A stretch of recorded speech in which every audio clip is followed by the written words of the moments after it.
имсол мардуми шарифи Тоҷикистон сиюмин солгарди истиқлолияти давлатиро дар сатҳи баланди хештаншиносӣ, ифтихор аз давлатдории навини миллӣ, фарҳанги волои сиёсӣ ва бо дастовардҳои беназири меҳнатӣ истиқбол карданд. ҳифзи арзишҳои истиқлолияти давлатӣ, соҳибихтиёрӣ, якпорчагии ватани азизамон ҳадафи аслии тамоми сокинони сарбаланди кишвар ба ҳисоб меравад. маҳз бо шарофати заҳматҳои шабонарӯзии миллати тоҷик ва тамоми тоҷикистониён таҳти сарварии пешвои муаззами миллат ҳуқуқу озодиҳои шаҳрвандон таъмин буда, мардум дар фазои сулҳу амният кору зиндагӣ мекунанд. доштани давлати мустақил, забон, урфу одат, тамаддуни бештар аз 6000 сола арзишмандтарин дастоварди миллати тоҷик аст. мутаассифона, то ҳанӯз ҳастанд нафароне ки зери таъсири унсурҳои бегона қарор гирифта ба амалҳои ҷиноятӣ даст мезананд, осоиштагии мардумро халалдор месозанд, ба рушди соҳаҳои мухталифи ҷомеа монеа эҷод мекунанд. гурӯҳҳои муташаккили ҷиноятӣ ҷавонони ноогоҳро ба доми фиреби худ дароварда, барои қонеъ намудани ҳадафҳои ҷиноятӣ онҳоро ҳамчун абзори содиркунии амалҳои ғайриқонунӣ истифода месозанд. санаи 25 ноябри соли 2021 соати 11:30 барои боздошткунии сокини деҳаи Тавдеми ноҳияи Рошдқалъа, айбдоршавандаи парвандаи ҷиноятии рақами 61154 Зиёбеков Гулбиддин Зиёбекович ки аз 4 марти соли 2020 барои ба гаравгон гирифтани корманди прокуратураи ноҳияи мазкур дар кофтукови расмӣ қарор дошт, чорабиниҳои фаври ҷустуҷӯӣ ба роҳ монда шуд. зимни дастгиркунӣ номбурда бо тапончаи тамғаи Макаров ки ғайриқонунӣ бо худ нигоҳ медошт, муқобилияти мусаллаҳона нишон дода, ба сӯи кормандони мақомоти амнияти миллӣ оташ кушод ки як тири он ба қисми рости камзули ҳарбии корманди мақомот расида, онро суроғ карда мегузарад. дар натиҷаи оташи ҷавобии кормандони мақомоти ҳифзи ҳуқуқ, айбдоршаванда Зиёбеков Гулбиддин Зиёбекович захмӣ карда шуд. номбурда зимни интиқол ёфтан ба беморхонаи шаҳри Хорух дар роҳ ба ҳалокат мерасад. зимни аз назаргузаронӣ ва ташкили ҳаракатҳои тафтишотӣ аз ҷои ҳодиса аз ҷониби мақомоти прокуратураи вилояти мухтори Кӯҳистони Бадахшон як адад силоҳи оташфишони тапончаи тамғаи Макаров силсилаи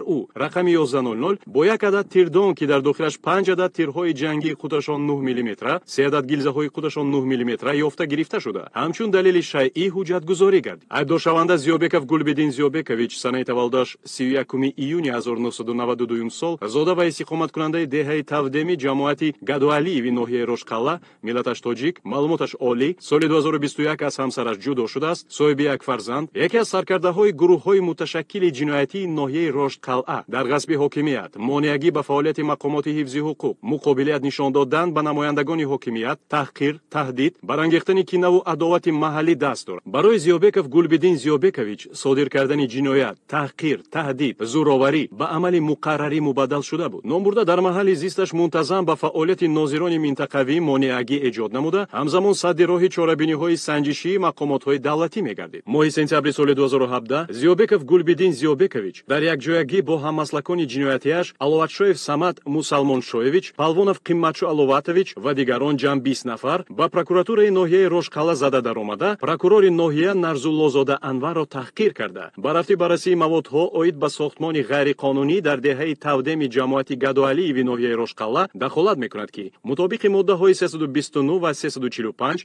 қисми 2 кодекси ҷиноятии ҷумҳурии Тоҷикистон ҷавобгарии ҷиноятӣ пешбинӣ шудааст. моҳи октябри соли 2017 гурӯҳи мазкур бо роҳбарии Зиёбеков Гулбиддин Зиёбекович ба мақомоти иҷроияи ҳокимияти давлатии ноҳияи Рошдқалъа омада, собиқ раиси ноҳия Султон Ноёбов Юсуфро таҳқир карданд. Зиёбеков Гулбиддин Зиёбекович 15 августи соли 2018 бо ҳаммаслакони ҷиноятии худ бо мақсади ғасби бинои мақомоти иҷроияи ҳокимияти давлатии вилояти мухтори Кӯҳистони Бадахшон зӯран ба он ворид шуда, собиқ раиси вилояти мухтори Кӯҳистони Бадахшон Шодихон Ҷамшед ва кормандони мақомоти иҷроияи ҳокимияти давлатии вилоятиро мавриди лату кӯб қарор додааст. санаи 13 октябри соли 2018 дар бетартибиҳои оммавии шаҳри Хорух фаъолона иштирок карда, сокинонро барои муқобилият нишон додан ба сохторҳои давлатӣ даъват намудааст. 3 январи соли 2019 дар ҳуҷуми дидбонгоҳи доимо амалкунандаи бозрасии давлатии автомобилии воқеъ дар маҳаллаи Тирчиди шаҳри Хорух фаъолона иштирок карда, дар якҷоягӣ бо дигар ҳаммаслакони ҷиноятиаш дар оташ задани вагони дидбонгоҳи мазкур даст дошт. 1 феврали соли 2020 Зиёбеков Гулбиддин Зиёбекович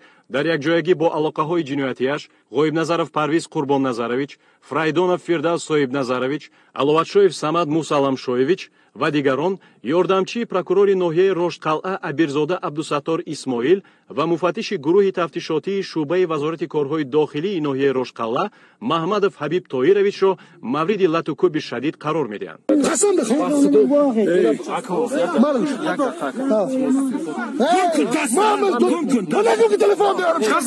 اینترویو همینجا میگیرن. یک اینترویو دیگه در شبای. گل بدین برو گل. کردم بافتو. ما گوش کن. اینا. تام تجاتم نه پدا خواب نه خزن. شهرک ما سه پدا خواب. لو ما گوش کن. گبزن. گوش کن. اما گیس. ما گوش کن. تو زیبات کرد. از دوستان عبدالسلام. گوش کن. دوجنس چیه؟ فهموش در کجا؟ رشدقلعه. فامیل عبدالستار. من دیگه نمی‌دونم. تو نمی کار کردی ها؟ امی کارو را کردی تو عذر چیکار میکنی؟ زیابکов گلبدین زیابکович و همراهان او دیده و دانسته تمامی عملهای افباشانه تهدید و تحقیر نسبت به کارمند مقامات دولتی را به نوار گرفته در سامانه‌های اینترنتی پهن میکنند. محض از طرف زیابکов گلبدین زیابکович یاردمچی پروکورور ناحیه رشدقلعه ابیرزاده عبدالستار اسماعیل به گروگان گرفته شده در دهه انجین 8 ساعت نگاه داشته شده با تهدید کشتن زیر تحقیر و شکنجه قرار میگیرد. ابیرزاده با автомашинаи اوپل طرف شهر خورا حرکت کرد. در نیمه رو باشد راهشان قپیدگی او را ایموشی فرورده همچون گروگان را میگیرند. در درون طولو نسبت همون ابیرزاده تحقیر نمودند. موافق قسم 1 ماده 181 کدکس جنایتی جمهوری تاجیکستان غصب گروگان یا نگاه داشتن شخص به صفت گروگان مربوط به تهدید کشتن یا رساندن ضرر به سلامتی او یا من بعد نگاه داشتن همین شخص به مقصد مجبور نمودن شخصی واقعی یا حقوقی یا گروه شخصان به اجرا یا خودداری نمودن از اجرای این یا آن حرکت همچون شرط آزاد کردن گروگان از جانب گروه شخصان با مصلحت پیشکی صادر شده باشد همچون جنایت دانسته شده است. سپس آنها با دیگر جوانان ناحیه رشدقلعه در حدود 160 نفر به بنای مقامات اجرایی حاکمیت دولتی ناحیه زورند درآمده دست به بی‌ترتیبی و عملهای افباشانه میزنند. زیابکов گلبدین زیابکович در تالار مقامات اجرایی حاکمیت دولتی ناحیه رشدقلعه کارمندان حفظ حقوق را دغلانه تحقیر کرده همزمان تهدید میکند که ما از بحر همه چیز گذشته ایم، ما پیرورود میکنیم.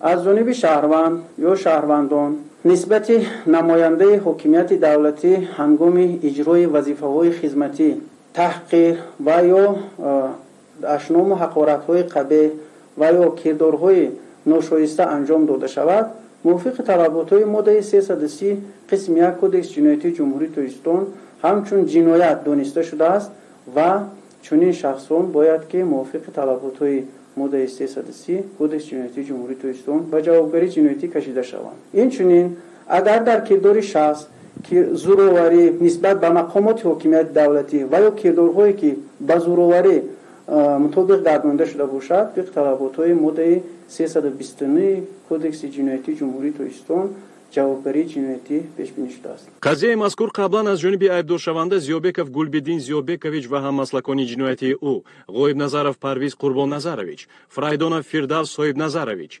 аловатшоев самад мусаламшоевич ва дигарон тарҳрезӣ гардидааст.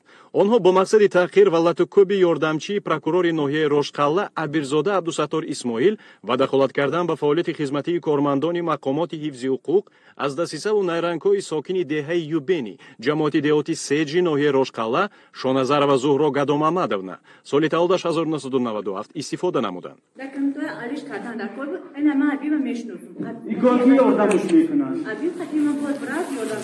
гӯё абирзода абдусаттор ба шоназарова зуҳро мунтазам занг зада охиринро ба мулоқот даъват менамудааст.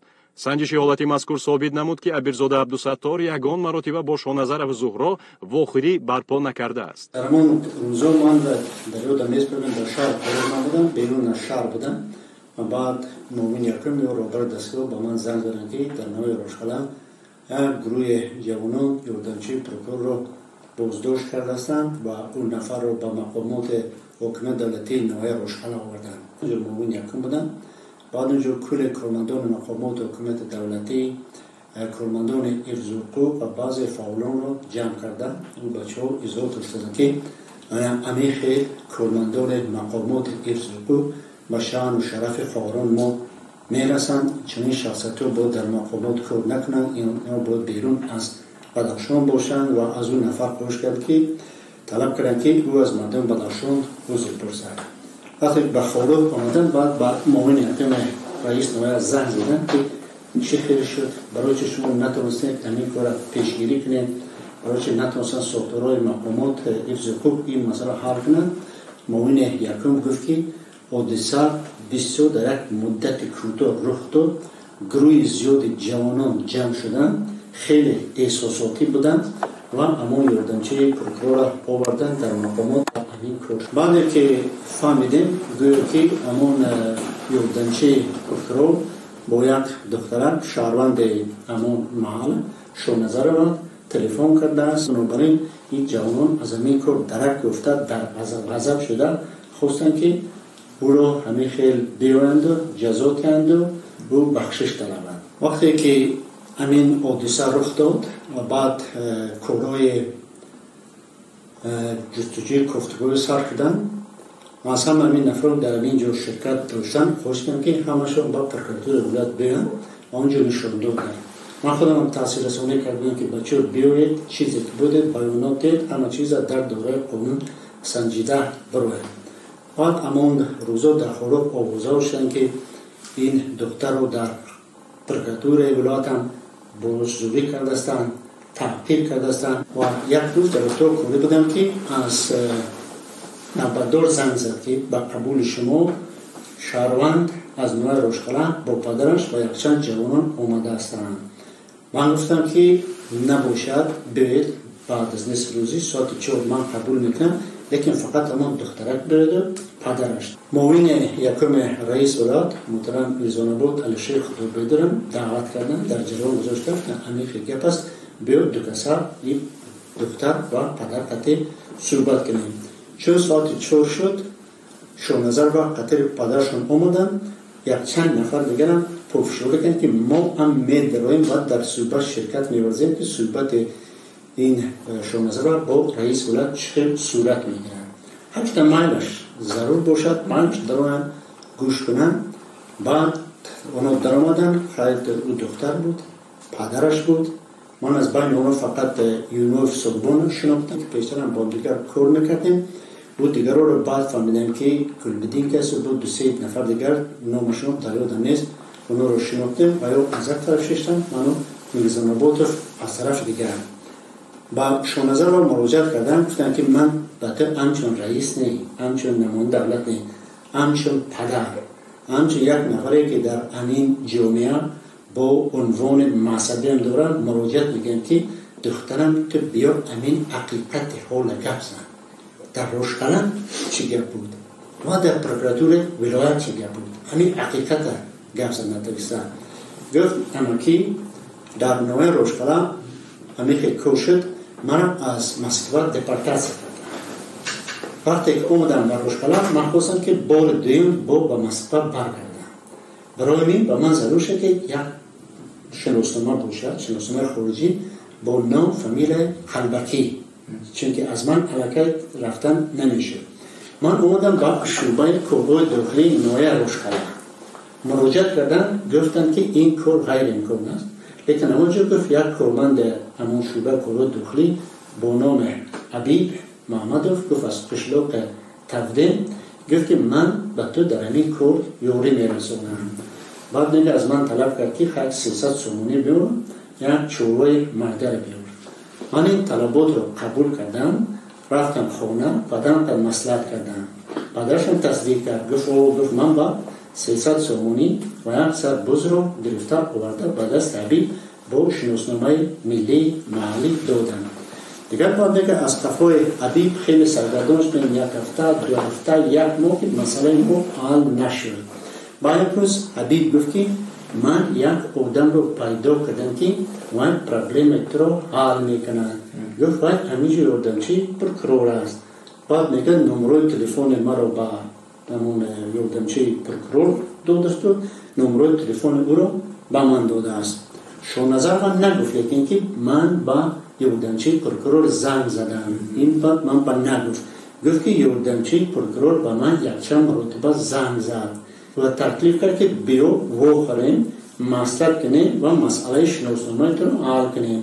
بعد که این گپ رفت با گوش جوانان نوع رسید، دیگر خیلی معلوم که چی کار شد. گفتم در خروج در پرکاتور چه آوا شد که چه خودت تعقیب کردن، خودت دشنام کردن. گفت نه، تعقیب نکردن، دشنام نکردن، لیکن پرسش خیلی دور و دراز شد و من خیلی خسته شدم. خبر بودن که از ما چه تقاضا داریم، چه خواهش داریم، چه طلب داریم. گفت اگر امکان باشد بسیار میخواهم که و من کمک کنید من شناسنامه خارجی گیرم و بر روسیه روم. گفتن این غیر امکان است، چون یکم غیر قانون است. دیگر اینجا قاعده و قانون نهستن، اینجا ایزی دست میگیرن، اینجا چشم میبینن، طرف از اونجا درم یا محبس میکنن یا با قفا میفرستونن. گفت نباشد همون پول ما رو، پدرش گفت که پول ما رو، همون چوبای ما رو و پاسپورت ملی ما رو برگردونیم.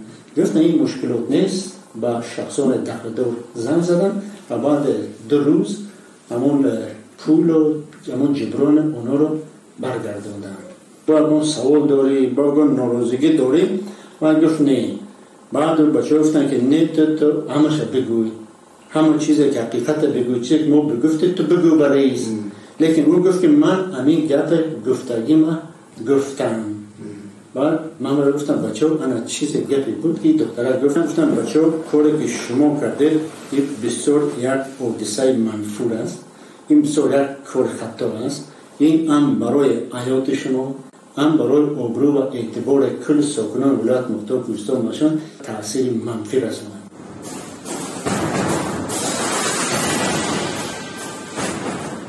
تصور کنید که همه خیلی جوان بدخشانی در یک قسمت تویستان همه خیلی کار کنند و بعد اون مردم باید همه خیلی مناسبت کنند. چه خیلی ما در برای خلقا فکر میکنیم. گفتم دویم چه خیلی میشد شما با کدام عقل فکر کردید که همین کار با بنوار گیرید. راست گفت با یک تلفن با یک آدم زنگ میزنید و گویی که با همین زنگ تلفن شان و شرف امان آدم پس کردش است. این با یکم منطق درست نمیبینه. تو دگمه که فرق نیست که در اون یکم تحقیل بود. من دختر پرسیدم گفتم اما یادم چه پرکروران گفت تلفن کردن یکم اقارت کرد، یکم تحقیل کرد، یکم تکلیف کرد، تکلیف دیگر شعبانه یکم کرد. گفت نه اما که نکرده، فقط گفت که بیا وخوریم مصرف کنیم مسئله شناسنامه تا حل کنیم. بنابراین روز که در این دنیا هر روز 100 کس با 100 کس تلفن میکنن، زن باشد، مرد باشد، شناس باشد، روشناس باشد و فقط بگیم که با یک تلفن بگیم که تغییر است، این نادرست است. بجای مگر فقط باشد، دلیل باشد که کدام علامت‌های تغییر میباشند و وقتی که بخصوص گرد درباره حل کردن پرابلم میرود با دخالت شخص سیل، این تماما یک چیز دیگر است. آغاز همین بدبختی، همین مناقشه محض از همین ابی محمدوف آغاز می‌گردد. گناهکار اساسی همین قضیه همین آدم است، چون که همین آدم وعده کرد، همین آدم پول مال طلب کرد، همین آدم کار و اجرا کردن نتوانست و برد این شونظر را با یوردمچی پرکرور پیوست کرد.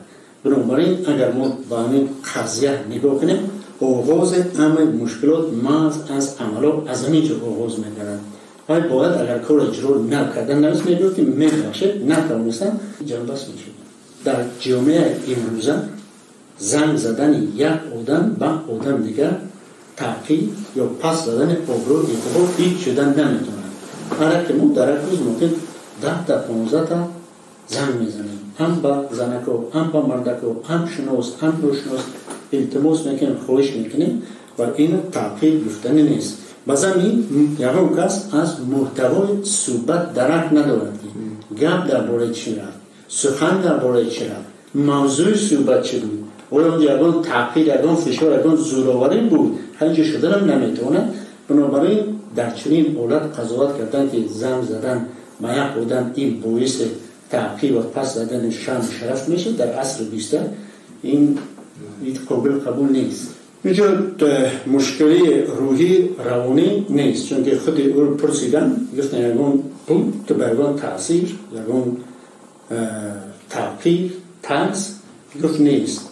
مذهبی راست گفت در او مردمی که او مذهبی داد بسیار مذهب آزاد است و اونجا زن مرد برابر هستند که با کسی گپ میزند محدودیت زیاد ندارد. دیگر اون علامت تحقیر یا پس دادن یا این او بس کردن با دین و مذهب یکون معلوم ندارد. انگامی که این دو نفر حتی با هم دیگر و نخوردند، اما امین خلاصه براری و اما امین جنجال در بعض قیوسا در بعض فکرها پیدا شد. دو نفر هیچ و نخوردند. چی خیلی اونا رو گناهکار کردن ممکنه. این چیز طبیعی است که وقتی که با پیش رئیس باید یک کسی میبینه و اون تاثیر رسانی میکنه که چی باید گفته چی خیلی گفته، ولی فکر میکنم که اونا با همین هدف خود نرسیدن، چون که وقتی که دختر آمده صحبت کرده از صحبت او معلوم شد که او با همون چیزایی که از او چشمدار بودن با اون درجه با اون گپا نگفت. وقتی که من گفتم تو یکون گپ دیگر داری و گفت نه، بعد اون بچه گفتن که تو بسیار گپا رو نگفتی و در پیش ما گپ رو در پیش رئیس نمیگی و گفت نه من دیگر گپ ندارم، گپ همین بود. بنابراین اینجا ممکن تاثیر رسانی بود لیکن من ناکام بود. من بسیار این اصول دیدگی هستم که چه بازی میکنم، لیکن اون دختره که همین کار نکرد و الان طلب زیادی و یکون چیز زیادی طلب نکرد که و الان از این صحبت اونقدر قناعتمند نبودن. کسی که جنایت کرد پیش جنایتکار نروید، پیش بیاید پیش مقامات. اول مقامات حکومت دولتی، ساختارات قدرتی.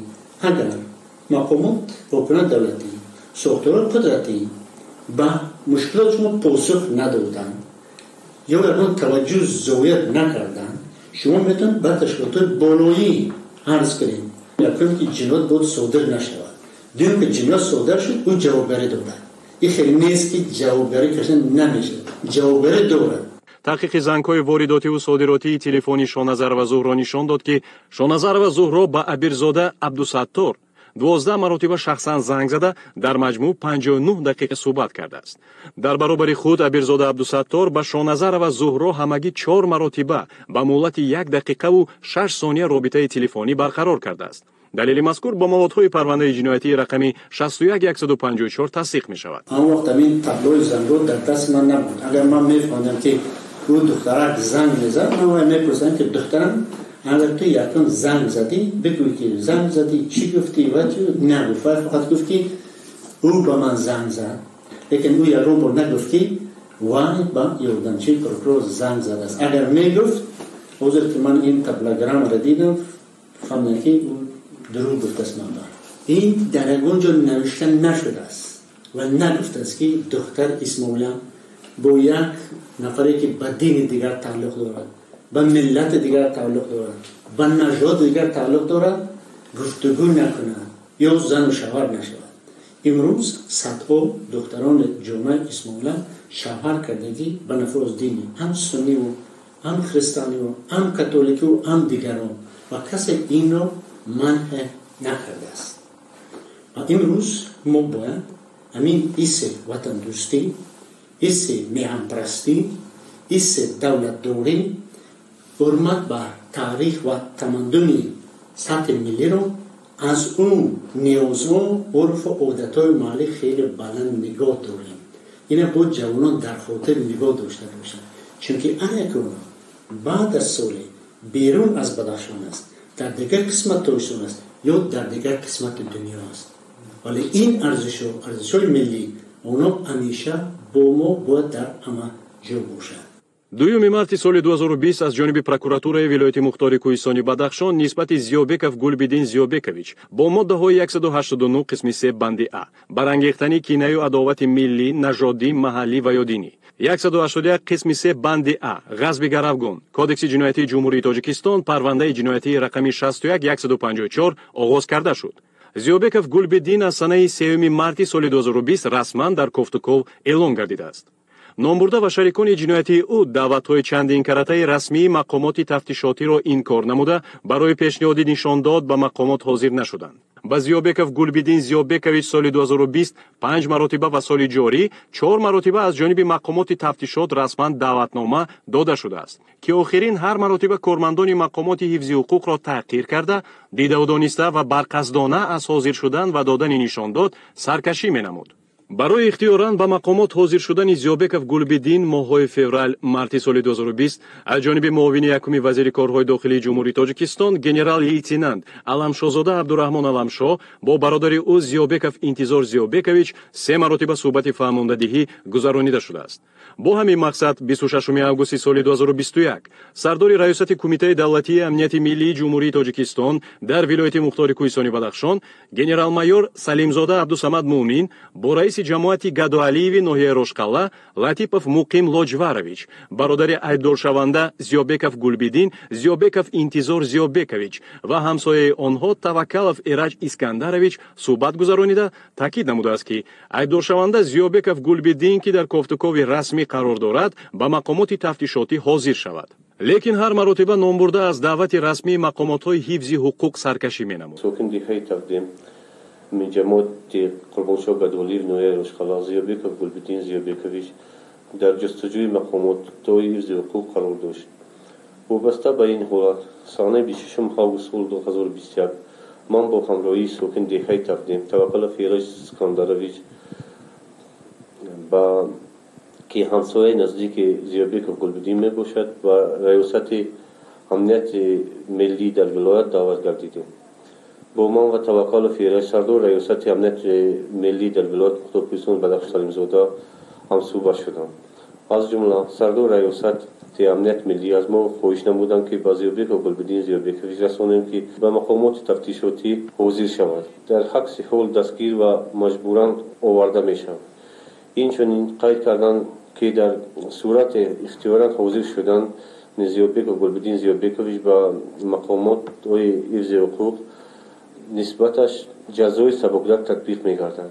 خود همان روز من با همراهی توکل ایراج اسکندرویچ به دهه رفته با زیابکov گلبدین زیابکویچ واخوری نمودیم و حالت کار را پورا با او فهماندیم. در جواب زیابکov گلبدین زیابکویچ گفت که من خدمت نمی‌سپارم. موافق قسم 1 ماده 115 کودکس مرافعه جنایتی جمهوری توجیستان در صورت به سبب‌های عظماک با دعوت حاضر نشدن گمان بر شده عیبدار شونده سود شونده اینچنین شاهد و جبر دیده با قرار اساسناک تحقیق برنده مفتش پروکورور یا سودیا و یا با تعیینات سود آنها از جانب مقامات حفظ حقوق مجبوراً آورده می شوند. Зиёбеков Гулбидин Зиёбекович амалҳои ғайриқонунии худро идома дода 27 октябри соли равон тахминан соати 22:00 бо автомашинаи тамғаи BMW бе рақами қайди давлатӣ ба назди шуъбаи Кумитаи давлатии амнияти миллии ҷумҳурии Тоҷикистон дар ноҳияи Рошқалла омада барои иғво бардоштан садои мусиқии автомашинаашро баланд менамояд. номбурда бо ин амалҳои ғайриқонунии худ қонеъ нагардида бо садои баланд фарёд мезанад, ки ман Зиёбеков Гулбидин ҳастам, биёед маро дастгир кунед. маро касе дастгир карда наметавонад. чӣ тавре хоҳам дар ҳудуди ноҳияи Рошқалла гашту гузор менамоям. ба ман гуфт ки ман санаи 27 ва 28 тахминан соатҳои 10 шабона ба дандари шуъбаи Кумитаи давлатии амнияти миллӣ дар ноҳияи Рошқалла рафта садои мусиқии нақлиётамро баланд карда ва ба садои баланд гуфтам ки ман шаҳрванд Зиёбеков Гулбидин ҳастам. ягон кас маро ягон кор кардан наметавонад. чӣ хеле форам дар ҳудуди ноҳия гашту гузор мекунам.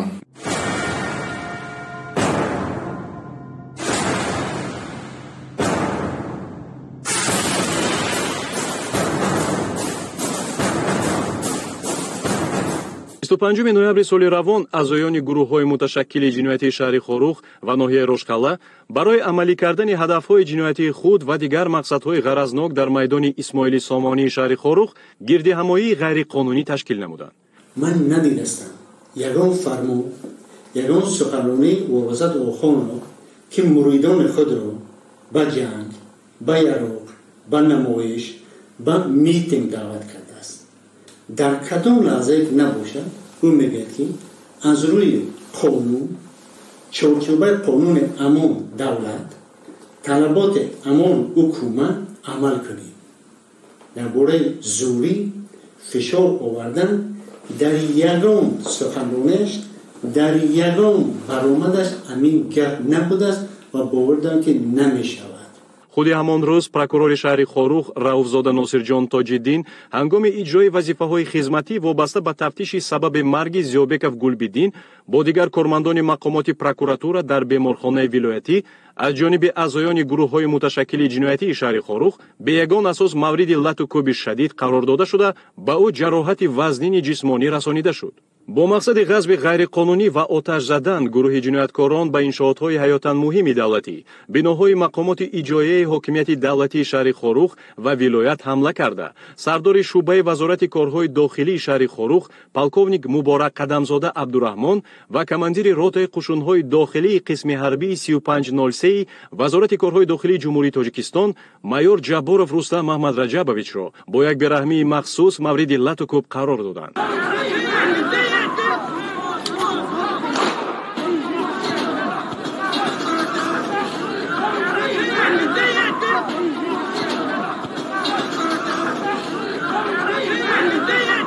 гурӯҳи муташаккили ҷиноятӣ Муборак Қадамзода Абдураҳмонро бо корт захмӣ ва аз майор Ҷабборов Рустам Маҳмад Раҷабович як адад автомати тамғаи Калашников бо тирдон ва 30 дона тирро бо роҳи зӯрӣ тасарруф карда ҷинояти вазнин содир мекунанд. дар ҷараёни гирдиҳамоии ғайриқонунӣ дар шаҳри Хорух ҳангоми иҷрои вазифаҳои хизматӣ ҷиҳати таъмини амнияти сокинон 3 нафар кормандони мақомоти амнияти миллӣ мавриди лату кӯби шадид қарор дода шуда ба саломатии онҳо зарари вазнини ҷисмонӣ расонида шуд.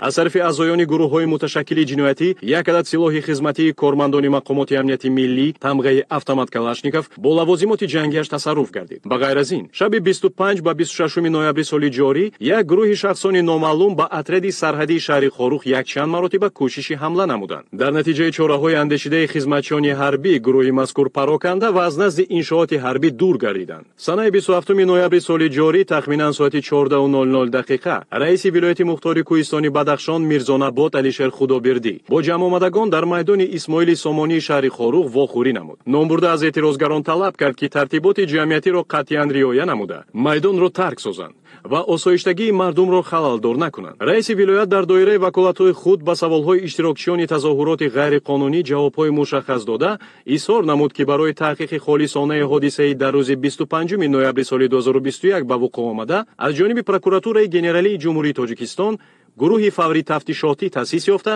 чорабиниҳои санҷишӣ ба роҳ монда шудааст. эътирозгарон аз ҳиссиёти баланди аввошӣ ва бадбинӣ барқасдона ба раиси вилоят ва ҳамроҳони ӯ ҳамла намуда бо мақсади қасдан расонидани зарари вазнин ба ҷони онҳо аз корду табар истифода намуда ба раиси вилоят Мирзонабод Алишер Худобердӣ, вакили маҷлиси намояндагони Маҷлиси олии ҷумҳурии Тоҷикистон Гиёзода Азиз Қодир ва ҳамроҳонаш зарари вазнини ҷисмонӣ расониданд. бо мақсади пешгирии идомаи кирдорҳои авбошонаи эътирозгарон кормандони мақомоти ҳифзи ҳуқуқ маҷбур шуданд ки аз силоҳ ба сӯи ҳаво тири огоҳкунанда паронанд.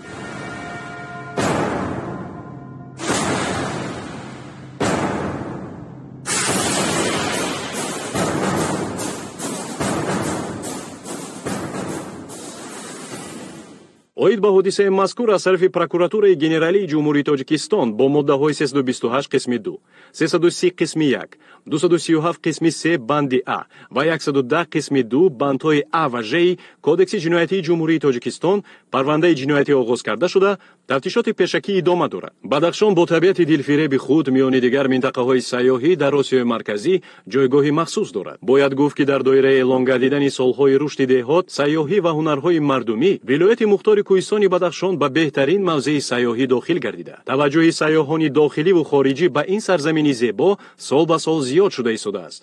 табиати вилояти мухтори Кӯҳистони Бадахшонро гулубутаҳо, чашмаҳои шифобахшу гиёҳҳои дармонбахш ташкил медиҳад. ба зами ин дарахтони сар ба фалак кашидаи сафедор шаҳру ноҳияҳои вилоятро зебо кардааст. албатта сафедор нодиртарин дарахт дар ҳудуди вилояти мухтори Кӯҳистони Бадахшон ба ҳисоб рафта таърихи беш аз 100 сола дорад. ҳар як дарахт бояд муҳофизат шавад ва албатта буридани дарахтони сафедор ин кор хуб нест, кори нангин аст. ин дарахтҳо зер муҳофизат гирифтан дар кор аст. гарчанд ин дарахти қоматбаланд бебаҳра ҳам бошад, اجدادان ما با مقصد آرایش گرد و اطراف شهر و ناحیه‌ها و به صفت مصالح ساختمانی آن را استفاده و حفظ می‌کردند. اما سالهای اخیر بنابر بی‌احترامی یک گروه اشخاص ناآگاه به ثمره نیاگان خود بعضی از ساکنان ولایت درختان سفیددار را بریده با مقصد عملی ساختن عملهای جنایتی خود استفاده می‌کنند. در نتیجه عملهای اوباشانه و تخریبکارانه یک گروه جنایتکار متشکل روزهای 25 28 نوامبر سال جاری در شهر خاروخ 61 درخت از جمله 17 عدد سوزنبرگ و 44 عدد درخت سفیددار بریده شده با واسطه آنها راه اتومبیلگرد بین‌المللی دوشنبه خاروخ قلمه بسته شده. واردات مال و محصولات و رفت و آمد واسطه‌های نقلیات قطع گردید که به اقتصادیات کشور و صاحبکاران و ساکنان ولایت جمهوری میلیون‌ها سامانی ضرر مالیوی رسانیده شده است. گروه‌های متشکل جنایتی شهر خاروخ به عمل‌های غیرقانونی خود قناعت نکرده به طور مجبوری автомашинаи بارکش دولانی خطسیر کلمه خاروخ دوشنبه را که به ساکن شهر کولاب ولایت خطلان میرزاعلیف خیرالله جیان خانویچ سال تولدش 1982 تعلق داشت خودسرانه منع کرده واسطه نقلیات او را در غیرقانونی محدود کردن راه مرکزی شهر خاروخ استفاده کرده به نام برده 10,000 سامانی ضرر مالیوی رسانیدند. روز 28 نوامبر سال جاری واسطه نقلیات مذکور در مرکز ناحیه روشان از جانب گروه جوانانی به تفتیشات نامعلوم منع کرده شده. از راننده میرزاعلیف خیرالله به طور مجبوری 1700 سامانی تصرف می‌گردد. سلام علیکم مردم بدخشان. من خیرالله شهر کلوب روز 25 مرداد اکر اومدیم در سنتر شهر خاروخ قپیدم 3 روز محکم کردن. مقصد ایجا 3 روز جواب دادن اومدیم در شهر نویه روشان سومو ما نگرفتیم. همین رای مردکیه مردم بدخشان نکنید کورما میتونیم بریم در این با کلوب میگذاریم ماشیناتون ویران میم یوردانتون میکنیم در خونم اونجا تون میکنیم نمیتونیم بریم در افتاباز بیستیم غمتون بتیم چیزتون رو بگیریم قانون رو رعایت کنیم. ای پشتی دست جنایتکار مقصد ما را قپیدین 3 روز اونجا محکم کردین همین کاری خوبه. ما کیمبک فایدام خداویش کمک کننده نوعی شغلم من همچون راننده کم از بار رفتم در مرغاب بار کردم آمدم رد خوشرو تا خاروخ هم آمدم مقصد یکم پرابلم نبود آمدم در خاروخ که در آمدم بعد پرسیدم منم چهارا گفتم که راه هویای گفت که ها هویای آمدم که ای پیش یک بچه مرا خیلی کرد که گفت که اکا بیست را محکم های 5-6 نفر بودن بعد ایستادم که درخت چپا کردم درخت همون جده بعد من برو آمدم من ماشینم گفتم که خیلی من بدخشانی میرم دو شوفر ما درار روی کنیم بریم گفت که اکا رفتن ما بیفایده این اوزی یک درخت کلون ما چپا کردیم 7 دیگه پیش محکمه تو کجا میره. همین طریق بنابر غیر قانونی بسته شدن راه از طرف سرکردگان و اعضایان گروه‌های متشکل جنایتی بر رانندگان و مسافران خطسیر مرغاب خاروخ دوشنبه در حجم معین ضرر مالی رسانیده شده است که از طرف مقامات تفتیشاتی مورد تفتیش پیشکی قرار دارد. در مجموع به ساحه‌های اقتصادی و اجتماعی ولایت مختار کوهستان بدخشان 7,717,915 سامانی ضرر مادی رسانیده شده است. عاید به حالت‌های مذکور از طرف گروه فوری تفتیشاتی پروکوراتور ژنرالی جمهوری تاجیکستان نسبت اعضایان گروه‌های متشکل جنایتی پرونده‌های جنایتی آغاز کرده شده تفتیش پیشکی آنها ادامه دارد. خدمات مخصوص سازمان و تشکیلات‌های خارجی و تشکیلات‌های افراطگرا جهت رسیدن به هدف‌های غرضناک خود افزای سیاسی، اجتماعی و جمعیتی دلخواه کشور را به فایده خود استفاده می‌برند. مبلغ‌گذاری گروه‌های جنایت‌پیشه رسالت اصلی چنین سازمان و تشکیلات‌های به نام آزادیخواه به حساب می‌رود. موافق معلومات‌های تصدیق شده خائنان ملت و گروه‌های منفعت‌دار با مقصد مرکب‌تر نمودن وضعیت، تشکیل بی‌نظامی، خلل‌دار کردن زندگی آسایشته ساکنان شهر خاروخ، دوام دادن گردهمایی غیر قانونی روزهای 26-27 نوامبر سال 2021 از خارج کشور به سرکردگان گروه‌های متشکل جنایتی شهر خاروخ اصلی شاه، نوروز شاه، خورسند و قربان مراتبه اول 500,000 روبل روسی و مراتبه دوم 13,000 دلار آمریکایی مبلغ انتقال دادند. سرکردگان گروه‌های متشکل جنایتی مبلغ مذکور را برای جلب جوانان به گردهمایی غیر قانونی، صادر کردن جنایت و دیگر مقصدهای غرضناک صرف نمودند. دلیل‌های آشکار شده حجت‌گذاری گردیده به مقامات پروکوراتور پیشنهاد شد.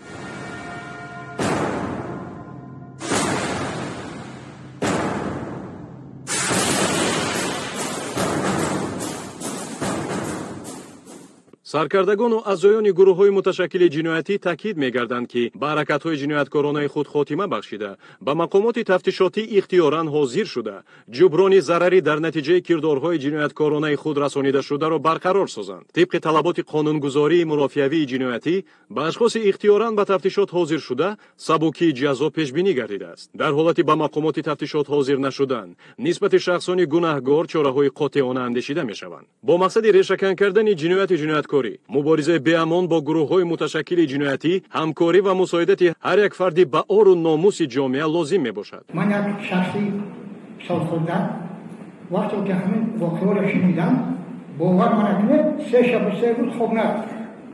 ин кори азгӣ ба манфиати алоҳида шахсон ташкил карда шуд.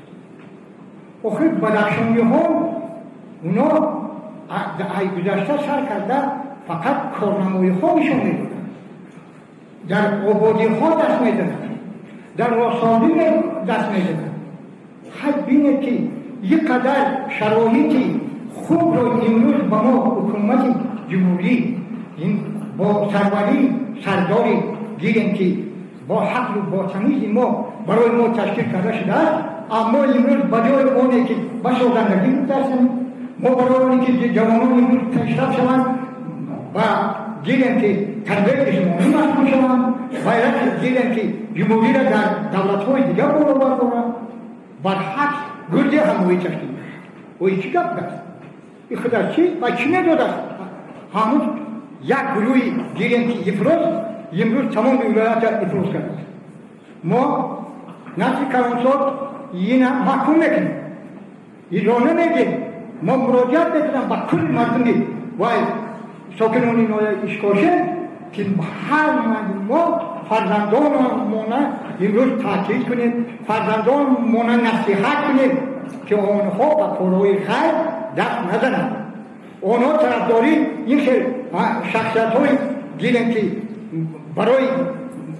برای وطن، برای ملت امروز استثناء آورده شده‌اند. ما باید راه ندهیم. البته ما نسل کلانسار وظیفه داریم که من همه واقعه‌های گذشته را در بین جوانان، نورسان، مکتبیان، اداره و مؤسسه، جماعت‌ها، بریگادهای مخصوص یا که گروه مخصوص را تشکیل کرده، گروهی و ترجماتی تشکیل کرده، با مردم همطرفا فهمیم که ما غمخوار داریم، ما سروای دولت داریم.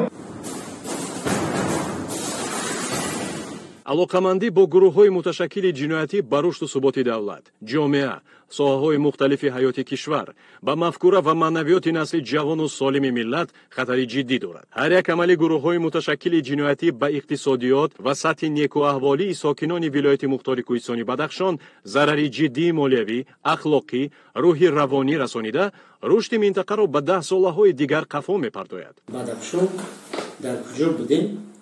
در چه قرار داشتیم و امروز در کجا هستیم؟ ما باید فراموش هیچ وقت نکنیم که بودن سالایی که همین خود نوای روشخلا پاره نو پیدا نمیکرد. ما هیچ باوری نداشتیم که ما در این روز با ماشینه سوار میشیم به دوشنبه میرسیم. ما حتی امید نداشتیم که در دوشنبه زندگی میکنیم که امروز من ساکنان ولایت متحد کوهستان باشند در مرکز شهر داشتن در خونه بهترین زندگی میکنن و کار میکنن. дар аксари ҳолатҳо саркардагони гурӯҳҳои муташаккили ҷиноятӣ калимаи мардумро барои худ ҳамчун сипар истифода месозанд, худро ҳомии мардум метарошанд. бо ин васила гурӯҳи ноогоҳро аз қафои худ ба вартаи ҳалокат мебаранд. вале дар пасманзари ин гуфтаҳо ҷиноятҳои мудҳиши ин гурӯҳҳои манфиатдор маҳфузанд ки бояд ҳар як сокини соҳибфарҳанги Бадахшон онро донанд ва нагузоранд ки номи онҳоро доғдор созанд. ибораи мардум ба маънои инсон, башар, одам омадааст. он исилоҳи устувори ҳуқуқӣ нест. калимаест ки дар ҳеҷ санади ҳуқуқӣ мисли миллат, забон, фарҳанг истифода намешавад. мутобиқи моддаи 6 Конститутсияи Ҷумҳурии Тоҷикистон аз номи тамоми халқи Тоҷикистон фақат президент, маҷлиси миллӣ ва маҷлиси намояндагони маҷлиси олии Ҷумҳурии Тоҷикистон дар ҷаласаи якҷояи худ ҳуқуқи сухан гуфтан доранд. тавре ба шумо маълум аст, масъалаҳои мавриди назар дар доираи салоҳияти мақомоти прокуратура дар ҳамкорӣ бо намояндагони ҷомеаи шаҳрвандӣ санҷиш, арзёбӣ ва ҳаллу фасл карда мешаванд. Бо ин мақсад 7 нафар намояндагони ҷомеаи шаҳрвандӣ дар ҷараёни тафтиши парвандаҳои ҷиноятӣ иштирок доранд. Так как вы знаете, сейчас идет расследование со стороны Генеральной прокуратуры Республики Таджикистан. Здесь в Губау находится в Хароге военный прокурор в составе группы военной прокуратуры, Генеральной прокуратуры Республики Таджикистан. И мы, как представители гражданского общества, участвуем в расследовании этих событий, которые были с 25 по 28. Процесс расследования идет в соответствии с законом Республики Таджикистан. И мы, как представители гражданского общества, участвуем во всех следственных мероприятиях по данным делам. Ман Маҳмадшоев Хурсанд, сокини шаҳри Хуру, ҳамчун намояндаи ҷомеаи шаҳрвандӣ дар рафти тафтишоти ҳодисаҳои рӯзҳои 25, 26 ба 27 ноябри соли ҷорӣ рӯй дода, ки онҳоро бригадаи тафтишоти прокуратураи генералӣ ба ӯҳда дорад, бо якчанд намояндаи дигар ҷомеаи шаҳрвандӣ иштирок мекунам. ҳаракатҳои тафтишот аз тарафи муфаттишони бригадаи тафтишотӣ якҷоя бо намояндагони ҷомеаи шаҳрвандӣ طبق طلبات قانون توجیکستان رفته ایستاده است. مبارزه با جنایتکاری متشکل تنها کاری مقامات‌های حفظ حقوق و انتظامی به حساب نرفته، بلکه همکاری و مساعدت تمامی قشرهای جامعه را در بر می‌گیرد. قوه پیشبرنده جامعه اهل زیو، آموزگاران و استادان و مربیان و کارمندان کلکتیوهای ایجادی محسوب یافته. امروز باید فعالیت دست جمعانه این قشر جانا گردد. باعث تأسف است که اهل زیو، استادان و آموزگاران، کارمندان و مسئولین ساختارهای دولتی ولایت و شهر و ناحیه‌های آن در تربیت نسل جوان فعالیت نامکمل و ضعیف داشته. جوانان ناآگاه را در اختیار گروه‌های متشکل جنایتی گذاشتند. همچنین مسئولیت پدر و مادر در تعلیم و تربیت فرزند به طلبات روز جوابگو نبوده، از ما و شما جد و جهد بیشتر را طلب می‌نماید. مسئله مبارزه بر ضد عمل‌های غیرقانونی گروه‌های متشکل جنایتی در حقیقت مبارزه برای نجات فرهنگ و هویت و عموماً اصالت ملی میباشد.